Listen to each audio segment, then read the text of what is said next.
Happening right now in downtown LA County officials are revealing the findings of an independent review of alerts and evacuations during the Eaton and Palisades fires. Let's listen in.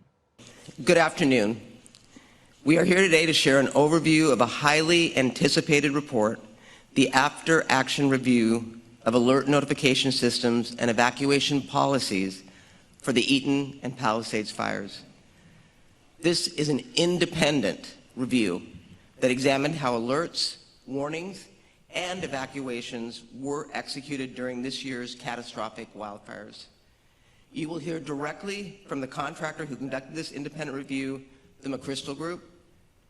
And next week, on Tuesday, September 30th, they will provide a fuller presentation of this report to the Board of Supervisors, where we will have a more in-depth discussion about their findings and, more importantly, their recommendations. Today's overview is only the first, I repeat, only the first step of sharing information publicly. I want to provide some important context about how we got here. On January 28th, just weeks after the devastating fires, I co-authored a motion with Supervisor Lindsay Horvath that directed this independent review to be completed. My goal was clear: provide the community with an independent, data-driven, and fact-based review of how alert warnings and evacuations were handled by the county. The McChrystal Group ensured the report consisted of a robust set of data sets, both from inside and outside of county resources, and conducted a deep analysis of what happened in the immediate response and aftermath of the fires. This included hosting an important series of community listening sessions where they heard directly from the residents who were impacted. This report includes and uses the lived experience of residents to help lay out the timeline of events and what happened.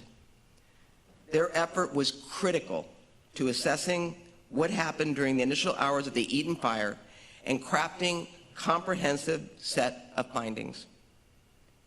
I want to be clear about why this independent review matters. In the aftermath of the Eaton fire, we lost 19 lives that can never be brought back. It is deeply important that survivors get answers and accountability that they rightly deserve. I've heard the pleas of community members from Altadena, especially those from West Altadena. These cries for clarity about what happened on the first terrible night and early morning hours of the Eaton fire are valid and deserved to be answered. Make no mistake, the Eaton fire was a catastrophic and complex incident. Providing answers is not a simple task, and this report is not a one and done. To our survivors, I wish there was one specific issue that was identified in this report that could have changed the course of history.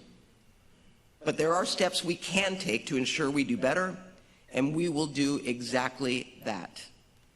I've seen the devastation and loss firsthand.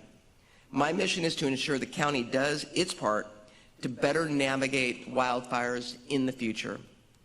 That's why I'll be bringing forward a motion for our board meeting on Tuesday that will immediately advance implementation of the recommendations contained in the report, with an emphasis on expanding, restructuring, and bolstering our Office of Emergency Management, strengthening the tools and technology that our first responders rely on when facing emergencies.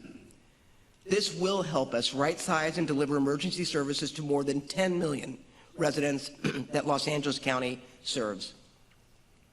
It will also help us better define and establish the roles and responsibilities between first responders and our emergency management.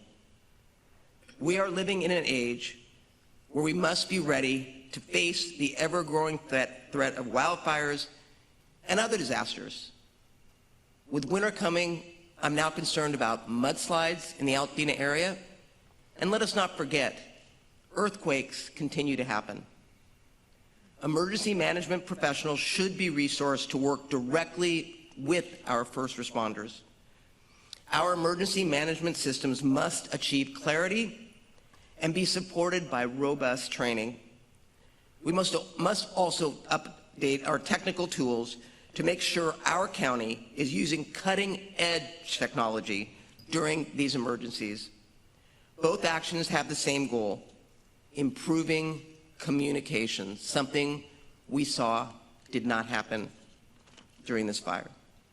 That means improving communication within our county departments, as well as between county and our other communities. I'm committed to quickly implementing these critical changes so our county is better prepared moving forward. I must acknowledge that the McChrystal Group's evaluation is the first of more findings to come. Today's report is one of several after-action reports that are underway for the 2025 Los Angeles wildfires. Kevin McGowan, our Director of Office of Emergency Management, can share more details about that. Together, these reports will help us better understand what took place and how we can strengthen our emergency response systems moving forward. The purpose of this first action report is to identify lessons learned, improve community safety, and ensure that we are better prepared for the future. For me, this report is a roadmap, one that will strengthen our preparedness and regain public trust. Transparency and accountability are my commitments to my Eaton Canyon survivors. This report by the McChrystal Group is an important step forward to honor our commitment and deliver on that promise. I would now like to introduce Supervisor Lindsay Horvath. Thank you very much, Madam Chair. Thank you to our media partners for continuing to help keep our communities informed. The Palisades fire, simply put, was devastating. Pacific Palisades, Sunset Mesa, Malibu, Topanga Canyon, these vibrant communities that were deeply impacted, and some families lost everything. To those who have been directly affected, we are still here with you, and we are not leaving your side. The county stands with you, not just to provide answers, but to actively support you through every step of recovery. Chair Barger and I called for this after-action report and another focused on recovery and repopulation because transparency, accountability, and learning from what happened are essential. Today, we are sharing the first report focused on emergency alerts and evacuations. This report highlights areas where we must improve. It also reminds us of the extraordinary courage and dedication of our first responders and community volunteers. Their actions saved lives. From this report, it is clear we must clarify our protocols for evacuations and alerts. We must practice and train as a region even more than we already do. We must communicate early, often, and with one voice.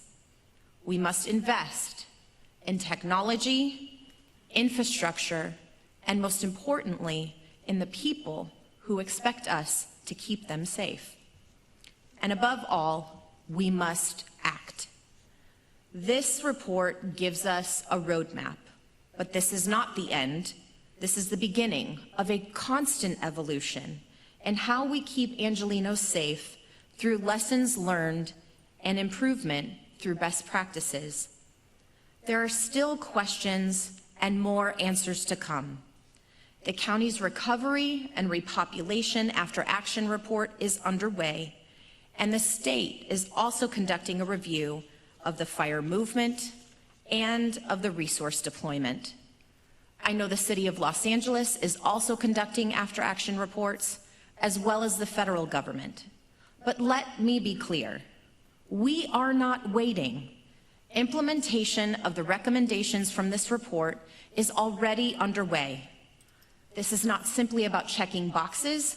It's about making a sustained commitment to doing better every single day. That includes growing our Office of Emergency Management to meet the needs of a high-risk region, and we have to do better, and I know that we will. I'm confident of this because we learned from Woolsey, and I'm committed to making sure however many years of service I have are invested in an improved, coordinated, and easy-to-understand process of preparation and response to the emergencies that Mother Nature will inevitably send our way. I want to close by saying community partnerships are incredibly crucial.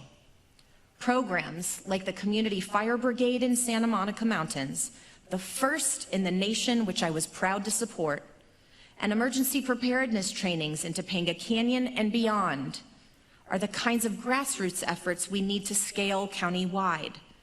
When government and community work together, we are safer, we are stronger, and we are more resilient. The only way forward is together. Now I'd like to introduce Sean Tyree from the McChrystal Group to provide an overview of their findings. Sean and his team will also present a more detailed briefing at the Tuesday board meeting, which Supervisor Barger mentioned. Welcome, Sean. Thank you very much.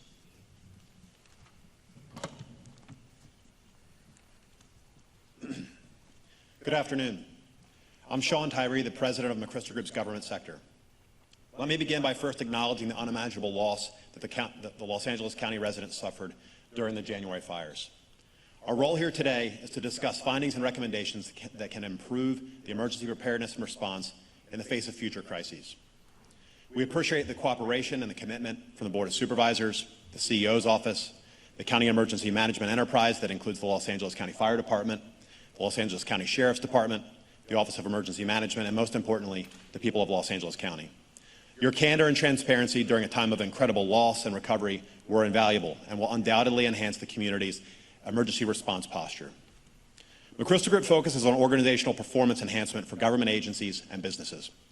As part of this specialization, we conduct after-action reviews, or AARs, of critical events because retrospective analysis provides an opportunity for improvement. Our mission was to understand what happened objectively and identify how the system can be strengthened and improved.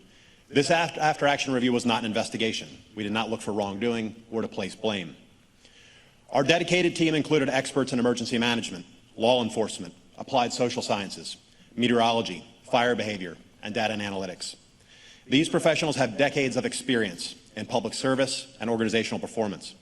Their expertise and skills enabled our team to process large amounts of data, conduct trauma-informed interviews, and identify findings that are not typically addressed by government agencies or businesses. In this review, our team conducted extensive data collection and analysis to lay out the timeline of events objectively. And we began by compiling information using passive and active data collection from various sources, including technical, human, and expert input. Our team examined notification and communication metadata, conducted qualitative interviews, and hosted community engagements to understand the human psychology and perspective that shaped the decision-making of both first responders and community members who were under duress and acting with incomplete information. This community input, interagency collaboration, and comprehensive data analysis were central to delivering findings and recommendations that are impartial, credible, and actionable. Our team analyzed over 150,000 records of alert and evacuation data. Our analysis also included the review of minute-by-minute GPS tracks for responding units that we had data for, satellite imagery, interviews, and community feedback. Additionally, McChrystal Group conducted 6 community listening engagements where we gathered first-hand community feedback on emergency and alert and evacuation communications during the wildfires. This helped identify, validate findings, offered a platform for residents to share their experiences, and enlisted the experience of the community to strengthen the county's emergency response and for future emergencies. These sessions also provided invaluable context into how residents received information and used it to make decisions in the moment. This multi-source analysis gave us a clear picture of how events unfolded and identified areas where improvement can and should occur. Between January 7th and January 9th, 6 separate fires ignited across the Los Angeles region. The conditions leading up to these fires and the response itself were unprecedented. Our review found no single point of failure, but rather a series of system stresses that pushed the county's emergency alert and evacuation capabilities to their limits. Our findings, however, did not indicate that the incident command hesitated or delayed in sending alerts and notifications based on the information they had at the time. The review identified specific systemic issues that played an outsized role in exacerbating the conditions and can be prevented and improved in the future. The report presents findings as factual statements and recommendations, which are proposed corrective actions for the county and agency leaders to take. We grouped our findings into 5 critical focus areas designed to help county leaders prioritize the most urgent areas for action. This will be presented in more detail at the Board of Supervisors board meeting on September 30th next week. To cover those briefly, I'll go over the 5.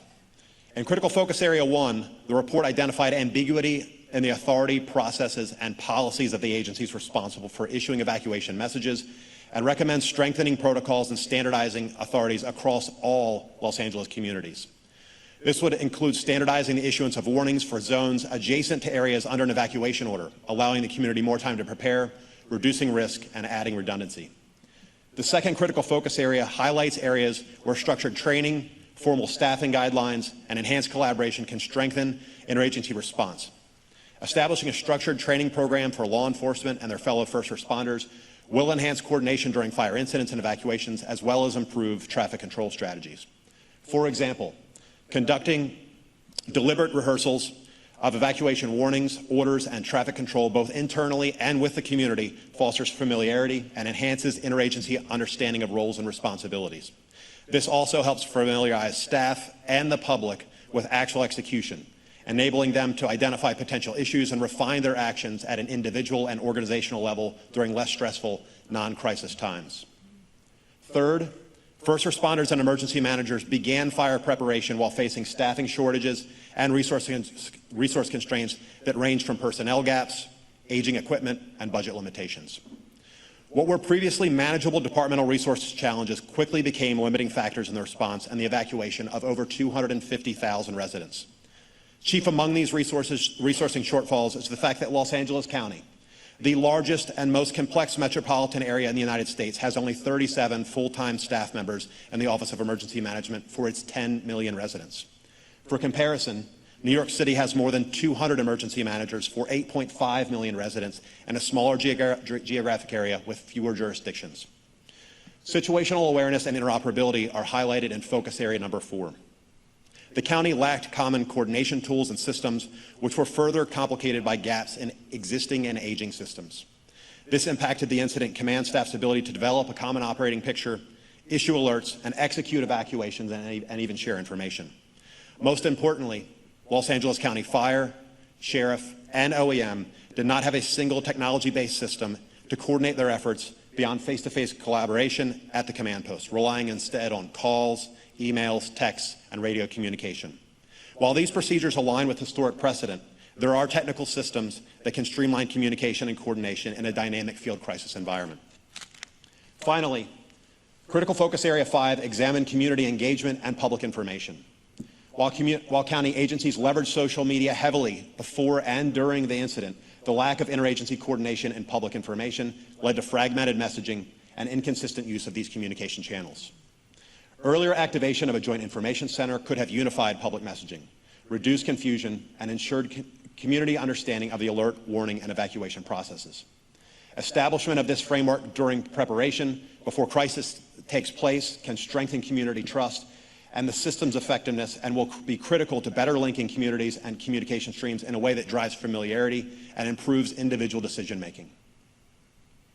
The findings and recommendations in the AR were developed using a deliberate process and are intended to be both achievable and impactful. While the analysis was data-driven, the heart of this review lies in the voices of those that lived it. The stories we heard from residents and first responders were deeply personal and often heartbreaking. We also saw countless examples where the first responders took on unimaginable personal risk in their efforts to save and protect their communities. The nobility of their service and the heroism of their actions should be commended by all.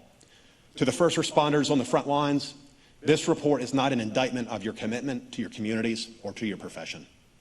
While nothing can undo the loss of loved ones, homes, or businesses, we believe this report can serve as a catalyst for future change and improve upon Los Angeles County's emergency management response and preparedness, and even the world. The McChrystal Group looks forward to providing a full briefing to the board on September 30th. I'll now turn it over to Sheriff Luna for his remarks. Thank you very much, and good afternoon to all of you, and thank you for joining us here today.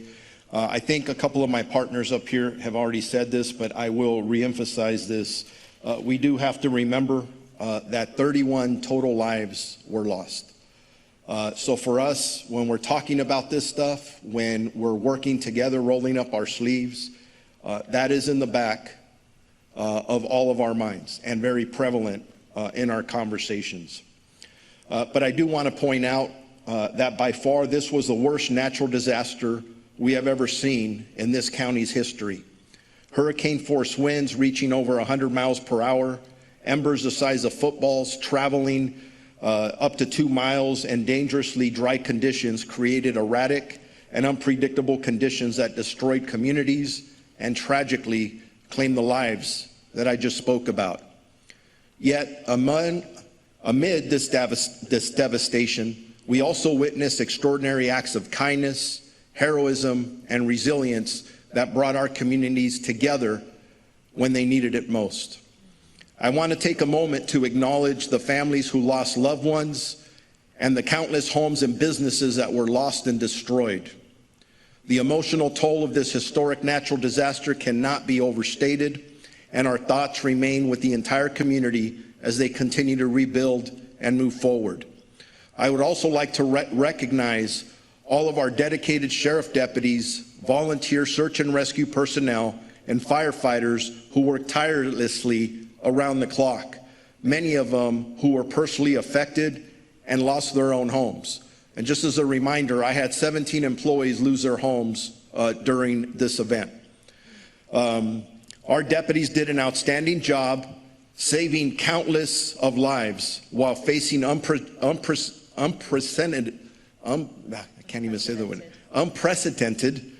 life-threatening conditions. I apologize for that.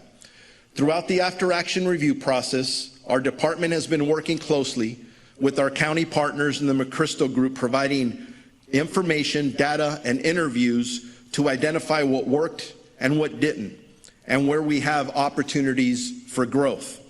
We are committed to learning, accountability, and continuous improvement because every incident, every call, and every disaster holds valuable lessons for all of us to make lasting change. Before the fires began, we had already started to coordinate resources by collecting mobile field force rosters and placing our department operations center and incident management teams, which assist with resource deployment and interagency coordination, on standby. As the fire erupted, our deputies and volunteer search and rescue personnel demonstrated extraordinary courage and initiative while conducting evacuations under extremely hazardous conditions, including limited visibility, down power lines, and roads blocked by fallen trees and debris. Using loudspeaker, individual door-to-door notifications, patrol vehicle sirens, they worked tirelessly to alert residents.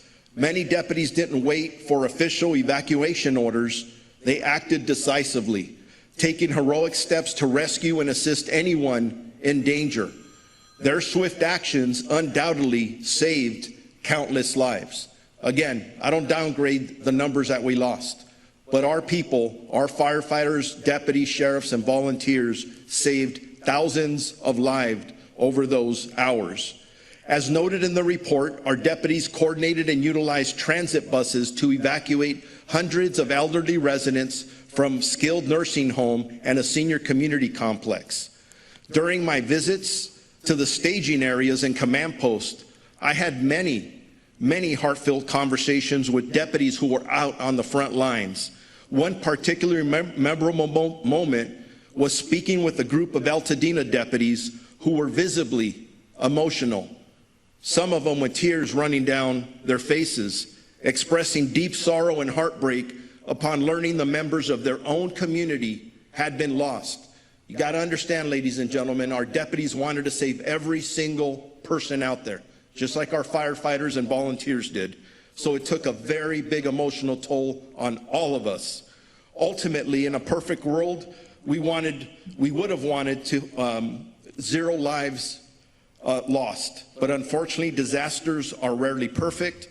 There was no playbook for what we saw and experienced this last January. But I do want to highlight some improvements that are underway. We did not wait for this after-action report to be completed before taking action. We were very self-critical, and we are moving forward to serve our community better. Our department began addressing challenges and reviewing and updating our evacuation emergency operating procedures. We also developed and launched what we call a Citizens Evacuation Tracker back on the early stages of April for improved real-time situational awareness. This will make us better for the next time around.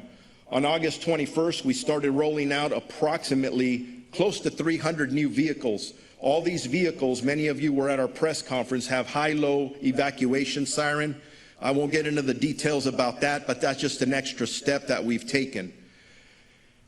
I have said this many times. The Sheriff's Department has been operating with outdated technology for a long time. I have been proactively and actively working to modernize our systems to transform our department into a 21st century law enforcement organization to better serve our community. We are currently in the process of replacing our outdated 30-year-old computer-aided dispatch system.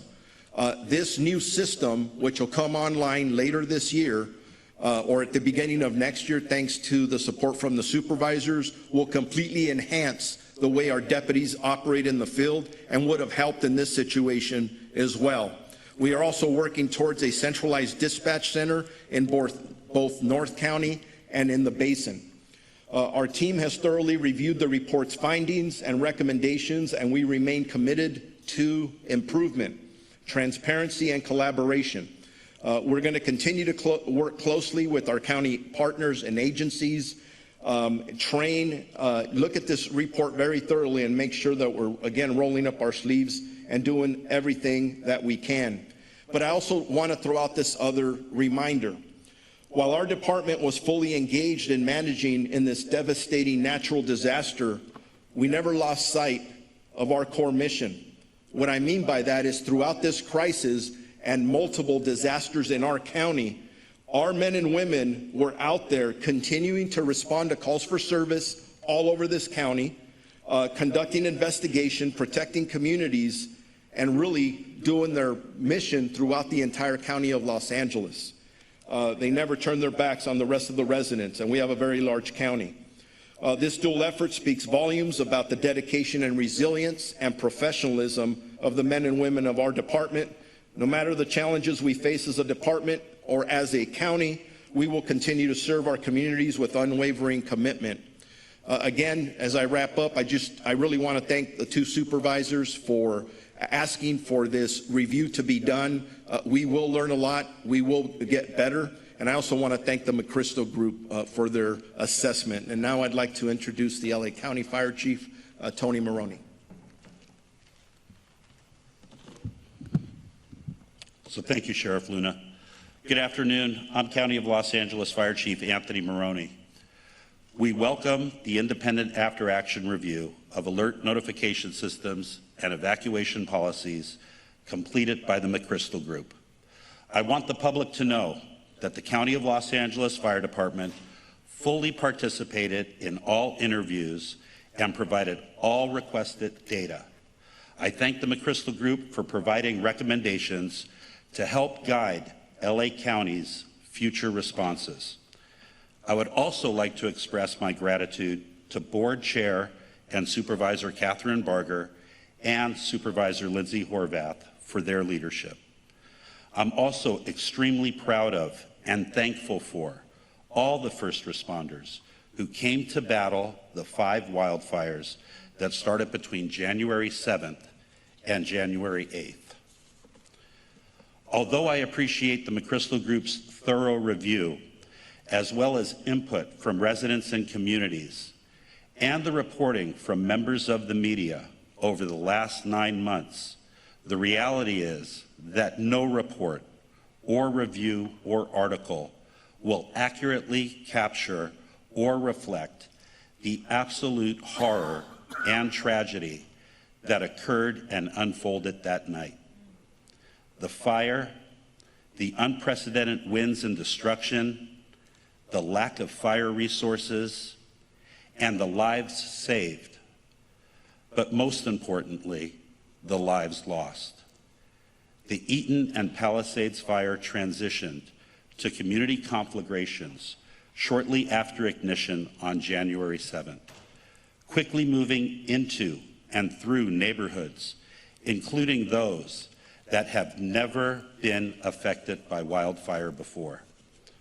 Unprecedented and shifting hurricane-force winds caused house-to-house ignition and a never-before-seen ember cast that outpaced firefighters and increased fire spread. Protecting people and communities without the benefit of helicopter firefighting and the aerial intelligence they provide further challenged our efforts. However, firefighters, sheriff's deputies, and other law enforcement officers never gave up. They were able to rescue over 1,400 elderly and disabled residents from several senior living and care facilities, in addition to countless community members.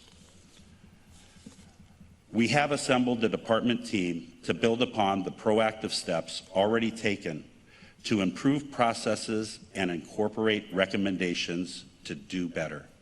This includes clear policies, coordinated training, integrated tools and technology, and improved public communication. Our heartfelt condolences remain with all the families who lost loved ones, along with everyone who lost homes and businesses and have been displaced. All the improvements that we're going to make are in the memory of the 31 lives lost in this tragic natural disaster that turned into a community conflagration. Thank you. I would now like to invite up Director of the Office of Emergency Management, Kevin McGowan. Thank you, Chief. Good afternoon, Kevin McGowan, Director of the Office of Emergency Management. 2025 has been an incredibly challenging and heartbreaking year for the thousands of people across Los Angeles County affected by the Eaton and Palisades wildfires. I'm certain that not a day has gone by that all of us involved in the response haven't thought about all that have been impacted. To the lost loved ones, the people who lost homes and livelihoods, we remain committed day in and day out to the recovery. The McChrystal Report helps us begin to answer these critical questions about the performance of our collective response. It's going to help the county, our residents, understand the full scope of what it takes to be prepared for natural disasters. We all have a role to play in safeguarding our families, friends, homes, and communities. And through this experience, we've come to understand what the true meaning of our collective resilience needs to be. My office is thoroughly reviewing every recommendation outlined in this report. In addition to what the sheriff and the fire chief had spoken about, we're already implementing corrective actions as early as the winter storms that took place immediately following the wildfires. And we will continue to build on the progress that we've continued to make, and we are fully committed to the tough work ahead to implement all of the improvements cited.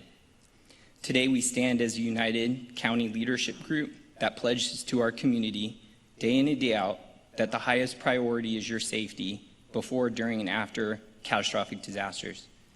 I want to thank the Board of Supervisors, Supervisor Barger, and Supervisor Horvath particularly for commissioning this independent review and for ensuring a thorough and transparent process. I also want to thank the members of the public who provided valuable input to the McChrystal Group.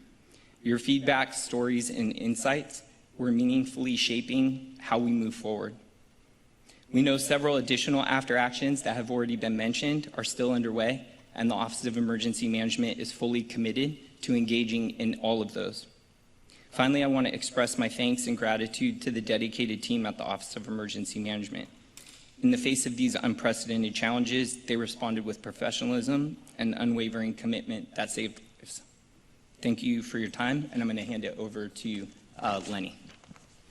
Hi, everyone. We'll take your questions now. If you could please raise your hand and let one of the mic handlers get over to you and state your name and outlet before you ask your question. Let's start right here. We'll bring you ours. Oh, great. Madam Chair, if I may, the report points out that the county is facing, it's under-resourced, it's understaffed, you're dealing with some budgetary issues, but there's also this relationship with the White House that's a little bit contentious as well. So will you be able to get federal funding from the White House or the Trump administration to close some of these gaps? A good question, and I can't give you a definitive, but I can tell you that I will work with the White House, I will work with the state, but as far as the county and resources, we have to make priorities. Each and every Tuesday when we make decisions based on our budget, it's based on priorities. This McChrystal Group report highlights the fact that we are not prepared if, God forbid, we have another emergency like this. I'm not going to say the White House is going to write a blank check, but I can tell you that we are going to put everything forward, and I will advocate on behalf of my constituents who don't care whether you're a Republican or a Democrat or an independent. They just want to know that their taxpayer dollars are going to protect them. And this is a priority for me personally, because it's not a question of if, it's a question of when. And you've been watching a live news conference with various LA County officials where they revealed the findings of an independent review into actions taken during the Eaton and Palisades fires. Our reporter Jeff Nguyen will have much more on this story coming up on KCAL News at 4.